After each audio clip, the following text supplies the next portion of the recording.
E toda sexta-feira aqui no Jornal da USP, o Meio Ambiente em Destaque para você. Sempre um tema pertinente, em conversa com o professor Pedro Luiz Cortes, que é professor do Departamento de Informação e Cultura da ECA.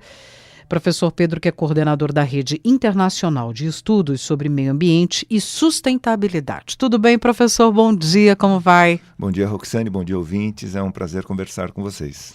Muito bem, nós vamos falar de um tema muito sensível, um tema que diz respeito à questão da segurança, extrema segurança ambiental, investimento caro. A gente está falando de usina nuclear, a nossa usina Angra 3, a energia nuclear, afinal de contas, professor, é opção.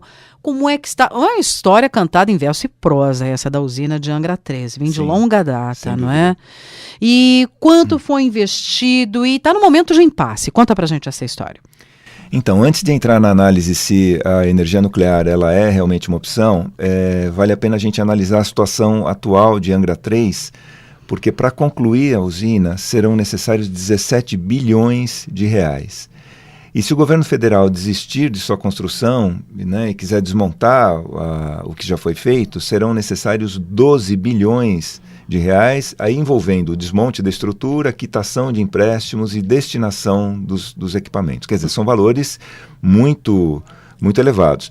E só para fazer uma comparação, a hidrelétrica de Teles Pires, que fica na divisa de Mato Grosso e Pará, entrou em operação em 2015, ela tem uma potência quase 30% superior à Angra 3, né? Ou seja, ela entrega 30% mais de energia do que a Angra 3, está previsto, e custou 3,9 bilhões, ou seja, muito mais barato do que você ou concluir a usina Angra 3 ou mesmo optar pelo desmonte.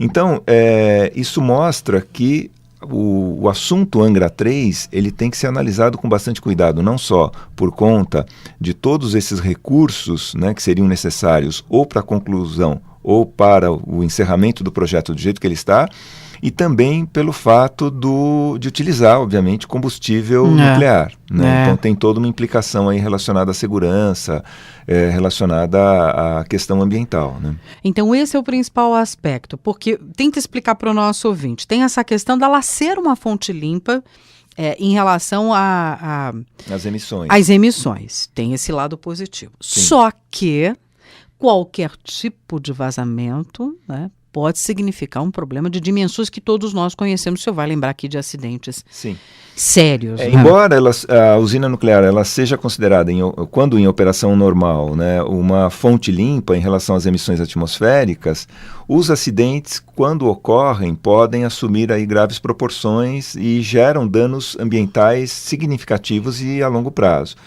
Então, a segurança é o maior problema das usinas nucleares. Embora os acidentes não sejam frequentes, quando eles ocorrem, as consequências são significativas. Né? Esse foi o caso, por exemplo, de acidentes como Three Mile Island, em 79, nos Estados Unidos, Chernobyl, em 86, e mais recentemente Fukushima, né, em 2011. E há também relatos de diversos acidentes em centrais de processamento de material nuclear no leste europeu durante a Guerra Fria. Quer dizer, foram acidentes que na época não foram divulgados. E só para a gente ter uma ideia do impacto disso, né, a região de Chernobyl, por exemplo, há mais de 30 anos, possui uma área de exclusão por conta da contaminação radioativa. Então, olha, é uma tanto área, tempo depois, hein? Exatamente. É uma área onde não se pode viver, ou então, se a pessoa passar algum tempo, isso tem que ser muito bem monitorado para que ela não receba uma carga excessiva de radiação. Né? Então, além dos problemas com a gestão, né, a operação da usina, há também problemas com o armazenamento dos resíduos e radioativos, e isso envolve aí desde o transporte até a guarda desse material, porque ele demora muito tempo para ser totalmente neutralizado. Então você acaba ganhando um passivo para tomar conta aí, por muitos e muitos anos. Então há que se considerar também a questão da segurança não só da usina, mas também da guarda desses resíduos de combustível que foi utilizado, né, na usina. Então, a usina poderia ser considerada como uma solução, em princípio, apenas para os países que não contam com qualquer outra alternativa. Mesmo assim, a gente tem que pensar muito a respeito dessas externalidades, né, desses possíveis impactos ambientais decorrentes de problemas que a gente venha a ter, seja na operação, seja no transporte do combustível, seja no descarte, né, e na guarda desse combustível posteriormente ao seu uso. Então, embora em situação normal as emissões sejam, né, neutras, né, ela não tenha emissões, os impactos que podem decorrer aí de toda essa operação, caso você tenha alguma falha, são extremamente significativos, né? E pesam nesse investimento significativamente. Mas e são obrigatórios, né? Aí é que exatamente. Você não pode fazer uma coisa sem a outra, né? Exatamente. Posto todo esse cenário, professor, é a pergunta, né? E aí, o que a gente faz com Angra 3? Desmonta o que foi feito, encerra esse projeto. Então, Angra 3, ela passa por um processo que quem lida com gestão de projeto chama de síndrome do jogador. Que é quando uma empresa ou uma organização ela aposta muito num projeto, esse projeto não é concluído ainda dentro do prazo normal, e ela fica naquele dilema. Se eu desisto, eu vou perder todo o investimento realizado, exato, né? Mas se eu continuar investindo, eu não tenho certeza do término, né? Ou de que os resultados entregues serão aqueles que eu realmente esperava. Então, o que acontece? A gestão de Angra 3 provavelmente fica nesse dilema, né? Bom, vamos investir 17 bilhões para a sua conclusão ou vamos investir 12 bilhões no seu desmonte? Eu, particularmente, em função aí não só dessas questões de custo, mas também das questões ambientais, eu acredito que sai mais barato parar o projeto. Porque nós teríamos uma economia de 5 bilhões, que seria mais do que suficiente para se fazer uma hidrelétrica que entregaria mais energia do que Angra 3 pretende entregar, né? Então a gente tem que pensar nisso rapidamente também, porque hoje a gente não tem uma demanda excessiva por energia elétrica em função da crise. Mas não sei se você recorda, há poucos anos voltou aquela história da possibilidade do apagão ou de interrupções, tal, verdade, porque o consumo pré-crise estava muito elevado e o sistema já encontrava certa dificuldade em abastecer, né, atender toda essa demanda. Todo ele com base em hidrelétricas. Exatamente, e também termoelétrica. E termoelétricas, né? Que é muito mais caro, tem participação, embora pequena, de Angra 1 e Angra 2 no sistema. Mas também temos energia eólica, quer dizer, a matriz nacional ela é bastante diversificada. Mesmo assim, ela não estava conseguindo atender a demanda crescente.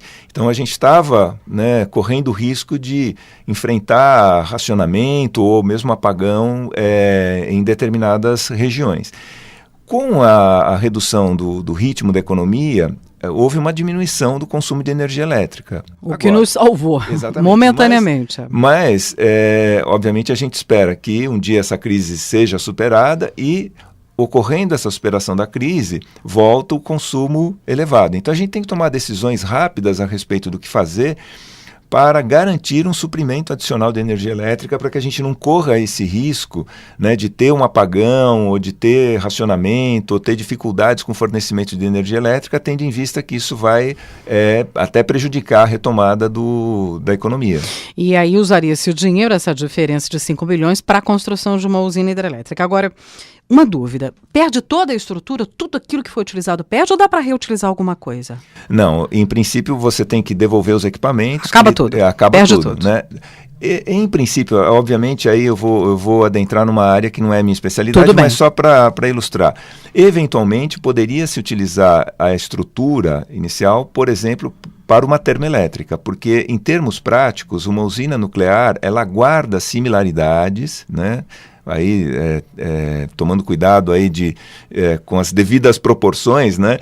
Ela guarda similaridade com uma termoelétrica. Mas daria para adaptar, é isso que você está falando. Dependendo do projeto, talvez fosse possível uma adaptação. De qualquer forma, isso envolveria também um investimento significativo. Mas, resumindo, eu acredito que sai muito caro continuar investindo nessa usina, sendo que esse dinheiro a gente poderia utilizar para a construção de usinas hidrelétricas ou então investir em energia eólica, que é muito mais sustentável, né? E a gente tem várias regiões, né, isso é amplamente conhecida, com boa disponibilidade de vento e que poderiam gerar energia aí a um custo razoável e também com baixo impacto ambiental. Um dilema, mas está posta aí a opinião do especialista. Semanalmente trazemos um tema de meio ambiente para você aqui, em bate-papo com o professor Pedro Luiz Cortes, professor do Departamento de Informação e Cultura da ECA, coordenador da Rede Internacional de Estudos sobre Meio Ambiente e Sustentabilidade e também criador do projeto Ambiente é Nosso Meio, um canal no YouTube. Obrigada, professor, mais uma vez. Eu agradeço, bom dia a todos. E até a próxima.